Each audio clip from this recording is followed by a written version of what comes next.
Hi, welcome to It's in the Box by Whiteacre Studio. I'm Cynthia and I'm here to help you with this end of summer project. It is an interchangeable serving tray project. I'm going to show you what I mean by interchangeable.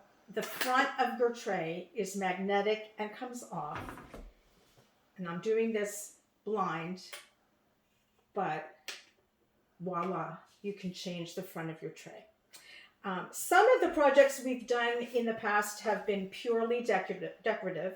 Some of them, like our beach bag, was really cute but utilitarian. This is both, because this kind of tray, if you have the decorative part on it, could be used for what we use things like this for at home. Your candles, your incense, that stuff that you might want to move from room to room or to different places in the room. I find when you have incense, you have dust everywhere. Having something like this with your pretty rocks and everything is a really cool way to decorate. But this is usable. You're going to be putting handles on, and you can carry your some more supplies to the campfire. This is so fun. I love it. So I'm going to be showing you what's in the box, and then I'm going to be talking a little bit about things you might want to pick up on your own, and then we will get started. You're going to be using skills that you've acquired from past projects, along with some new skills today, and that brings me to the two cans I have here, which are stained. We've never stained anything. So let's look at what's in the box. First of all, I'm going to move this over. And I'm going to show you the little stuff first, because then I'll get our big pieces that we'll be working with. You're going to be getting two kinds of glue for assembling and putting magnets on and that kind of thing. So you're familiar with this glue that you've used before. Perhaps you had glued your hands together like I did. And then you're also getting something called 6000, E6000, just a different kind of glue that you could use. And you're getting a toothpick that actually has two purposes. We're going to be talking a little bit about the fact that you're going to be peeling something up, and this is something you can use to do that. And you can also use it to place small things. And then you're getting a bag with your screws, your magnets, and your washers. The magnets are teeny tiny, and you'll be taking a minute to separate them when you're going to use them. So those are the little things you're getting. You could also, if you have wood glue, or would you rather work with wood glue, that's something that you could pick up. All right. What you're not getting in the box is the stain, because this is not something that travels well. And I'm actually going to use the stain today, so we'll talk about how to do that. You may want to grab your Phillips head screwdriver when you're putting in your screws. I'm trying to think if there's anything else you want to have handy. You're going to need a wipe if you stain, something that you wipe stain off with. You may or may not want gloves. I'm wearing old clothes today because I didn't bring an apron. You're just going to want to think about that a little bit, what you want to gather. I'm going to pull over my big pieces, and we'll talk a little bit about them. So you have given to you the interchangeable fronts, and then you have your sides, your bottom, your handles, and your hardware to put it all together. So one of the things that I wanted to suggest is that you maybe watch the whole video one time. So I'm sure you have a way that you use the video, but there's going to be choices to be made, because you don't have to do your front piece the way that I did. So we're going to talk about those choices. So my suggestion would be that you watch the whole video, make your choices, and then you're only going to gather the things that you need, right? So you don't need that wipe if you're not staining. So I would watch the whole video, I'd make my choices, and then I would use the video however you usually use it to proceed, stop, start, however you do it. So I am really into the stain. This is new for me, a new skill. So I'm going to put this aside, and I'm going to pick up one of my front pieces, and I'm going to be staining today the two interchangeable front pieces. Now, you can stain that whole box, or you can just stain the front, or you can paint the letters or the patterns, and you will in your box have a small selection of acrylic paint.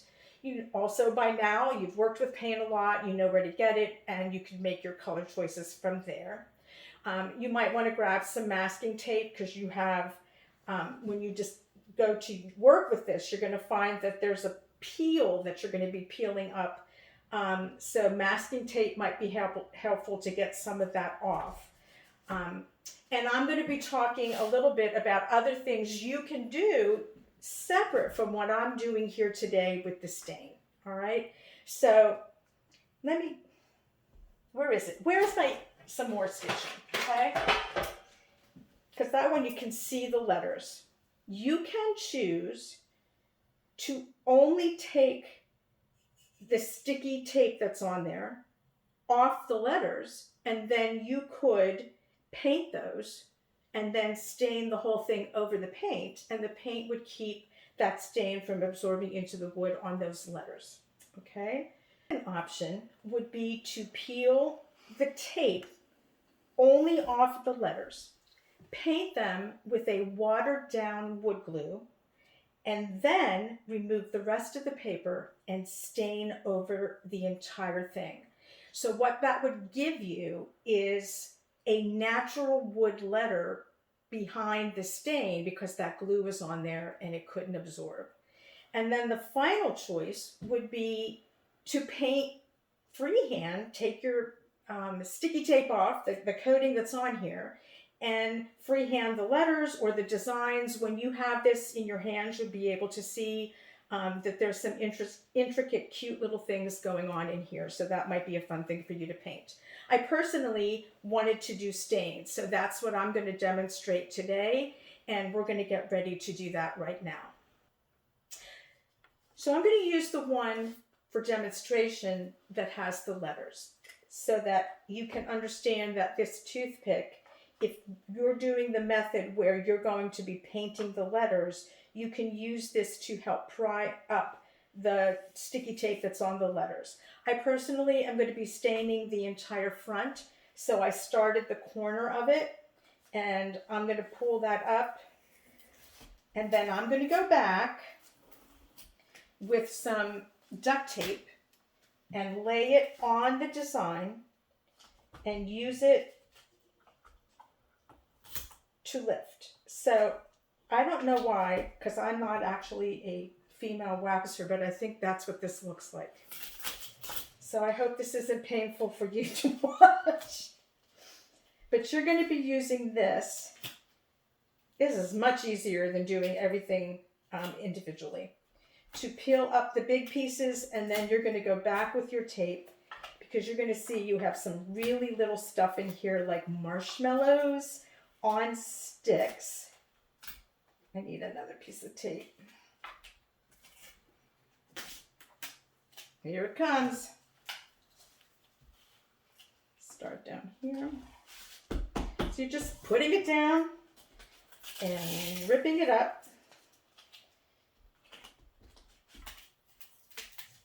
Here it comes. And I'm going to pause so that you don't have to watch me do this whole thing, because I really want to demonstrate the actual staining. So we're going to stop.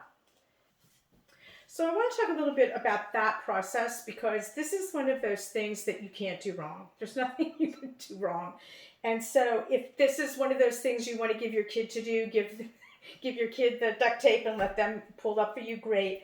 What I would suggest is that when you're finished, you go back and you really finely look, because on this design, there are some pieces that are like the tree has 4 or 6 leaves on it. You want to make sure every piece of that tape is off if you're going to be staining this or painting this. So I've eyeballed this. It's all clean. It's ready to go.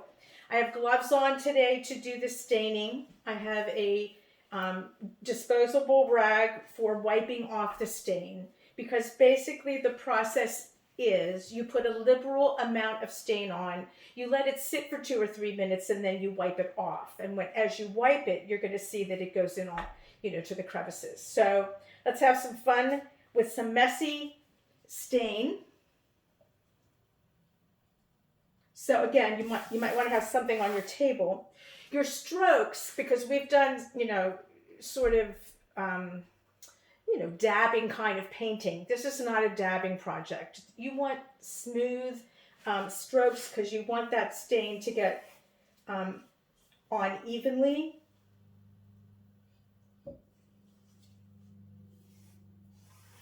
And when you first put it on, you're going to be like, oh my God, I can't see some more station anymore. But don't worry, because you're going to be wiping it off. And this is not a long process unless you've decided that this is going to be what you do to every part of your box, the outsides of your box, the part that you would see at the bottom, which I actually think would be really cool, but it's equally cute with just the front stained. And then you're just wiping.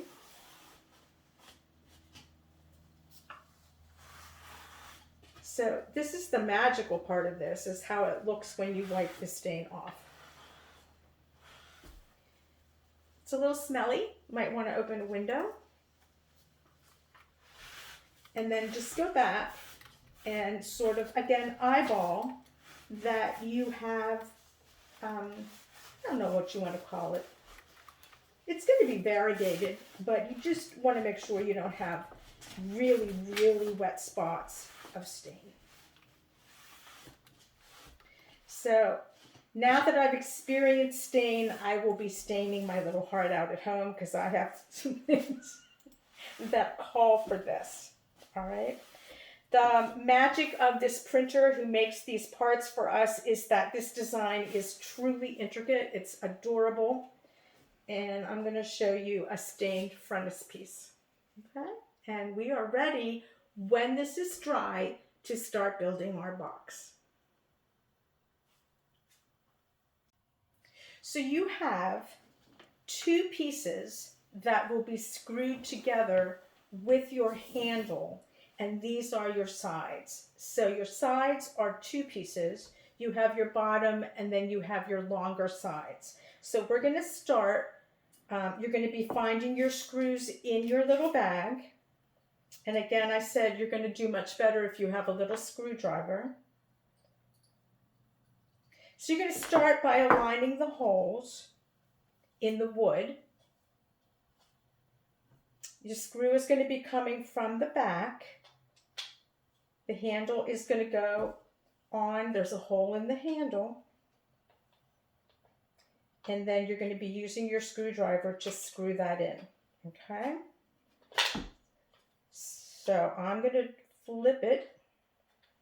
I'm going to start it by hand. And then I'm going to use my screwdriver.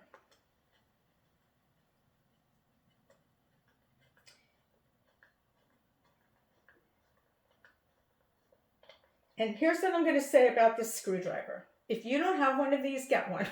Because they are handy dandy. And aside from this project, you're going to want one. So then you're just doing the same thing with the other side.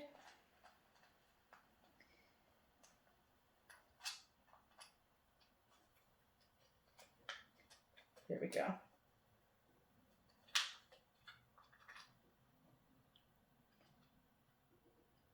Here we go. These are magnetized, aren't they? Sort of, kind of. So it will stay on there.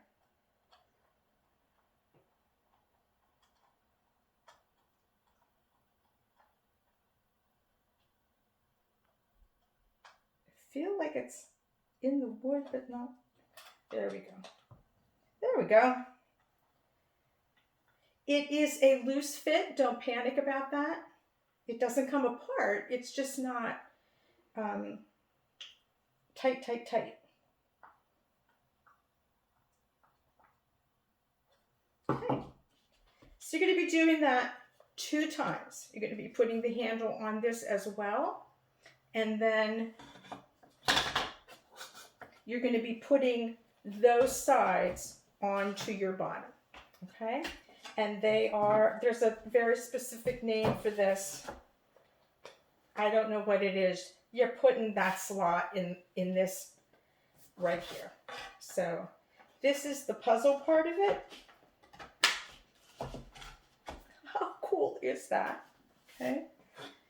You'd be doing the same with this side.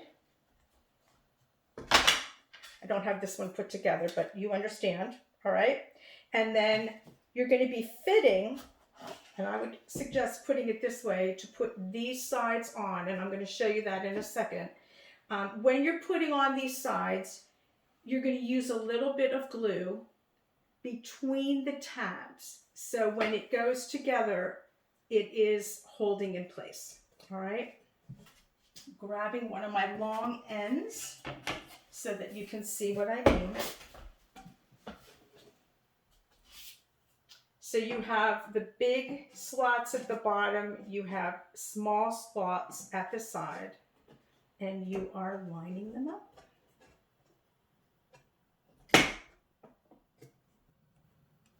So I don't have my other side handle on, so you're going to find that it's much easier to do your two small sides and then fit your long sides and just turn it over, fit the other one on. It really is like a little wooden puzzle. And once this is all together, you're going to be putting your magnets on here so that this front piece sticks to it and you can take them on and off. So we are ready to do some magnets. So I went ahead and separated my magnets. They are teeny tiny. To me, they are like little magnetic aliens. If they get anywhere near the other one, they're going to each other. So I separated them. When you look at your box and your long sides, you'll see that one of the long sides has scores where the magnets go, teeny tiny dots. And you're going to be putting glue into that little score and dropping the magnet on. I wear trifocals, so this is like a test of endurance and patience for me. For most of you, this will be nothing. You're just dropping some glue on the dot, dropping the magnet into that and letting it dry. You also have your washers. I pre-laid those out as well, and those are going to go onto the frontispiece. You got it, magnet, washer, boom. So let's start with the magnets. I'm going to use this glue, which is new to me, as opposed to the airplane glue that we've used in the past. It's a little stringy. It reminds me of the stringiness you get when you use a glue gun. You know, you get those little strings. Don't worry about that. One down. Here we go.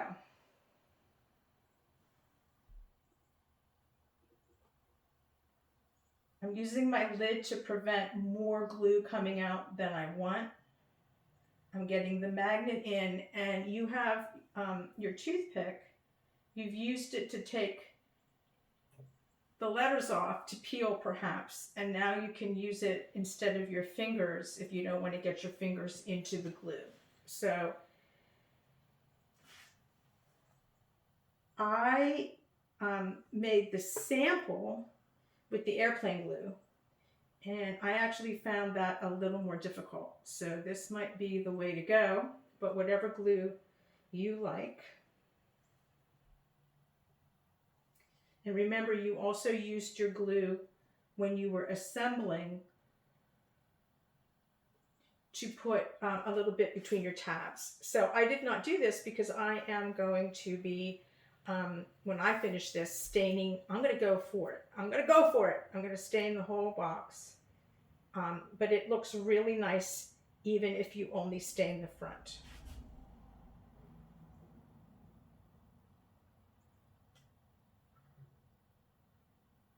Voila. We have magnets. So we need to pause for a minute while it all dries, and then we'll be gluing on our washers. So when you are working with the part that is going to have the washers glued on, you will find that it's marked for you where to put them. And when you're using your washers, you will find there's a flat, not shiny side. So this is the no-brainer. Glue and washer.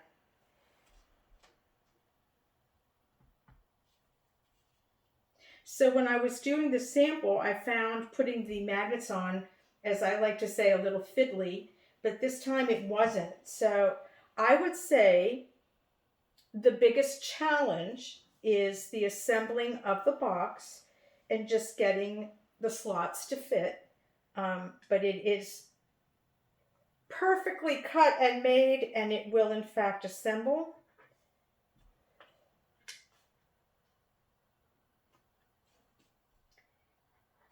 And I don't know about any of you, but I've wanted to have a serving tray for a really long time, and I'm too stubborn to go and buy a pre-made tray. I want something special, and so I'm so thrilled that I'm going to have one that I made myself. Making sure my flat side's down. 1, 2, 3, 4, 5, 6. We are done putting on our washers. So mine has to dry. I'm not going to demonstrate this on the box with the magnets, but I'm going to get back the one that is pre-made for you and show you what we just did. So there's your washers that you just put on. Here are your little teeny tiny magnets. I'm going to turn around and just put my magnets with my washers. This is so cool. I love it. And remember, you also have a front piece that is just a design, so it's not establishing any kind of, specific thing. Now, speaking of specific things, I want to tell you some options that you have for this tray. There are other additional interchangeable panels that you can purchase on the website.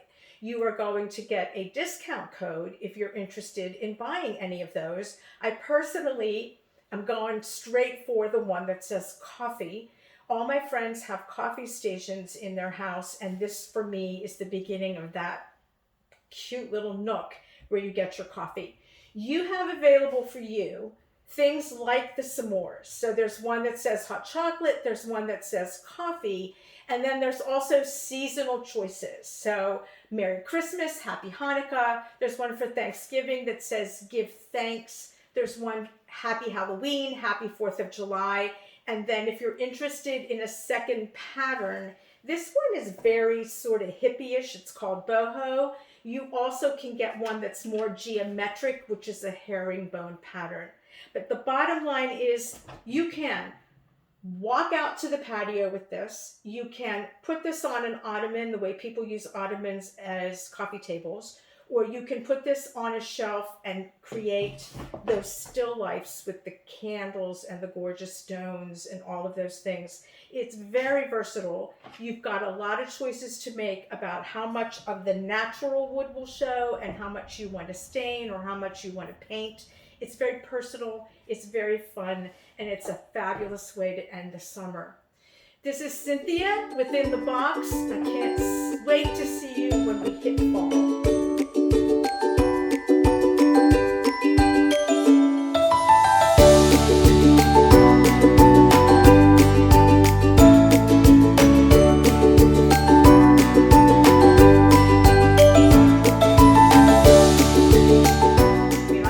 Freaking magical.